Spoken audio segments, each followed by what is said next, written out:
विश्व मंगल कामना सह काउड़िया यात्रा करे दिव्यांग भाई भौणी माने।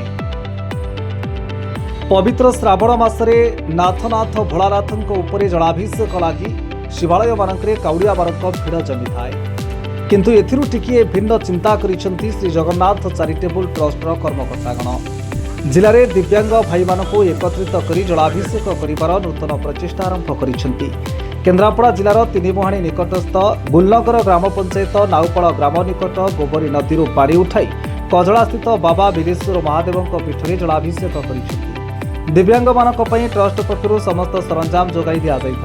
दिव्यांग माने तांकर 3 चकिया जान में बसी काउड़ी भार धरी श्री जगन्नाथ चैरिटेबल ट्रस्टर कर्मकर्ता माने दिव्यांग मानक गाड़ी को ठेली ठेली नहीं बाबा पीठ में पहुंची यापर जलाभिषेक करने सह बाबा दर्शन कराइथिले। कार्यक्रम में श्री जगन्नाथ चैरिटेबल ट्रस्ट पक्षर सभापति श्रीजुक्त दमन महांती, कोषाध्यक्ष विभु प्रसाद साहू, डाक्तर वीरेन्द्र कुमार दास, दिलीप कुमार नाथ, शांतनु मलिक, बाबाजी बारिक, शिरू कुमार राव, विभु प्रसाद पति, धीरेन साहू, देवाशीष महापात्र, तापस परिड़ा, अक्षय कुमार फल, शशिकांत नाथ, रमाकांत साहू, शुकुरी नायक, आशीष विश्वाल और सचेतन शतपथी उपस्थित थे।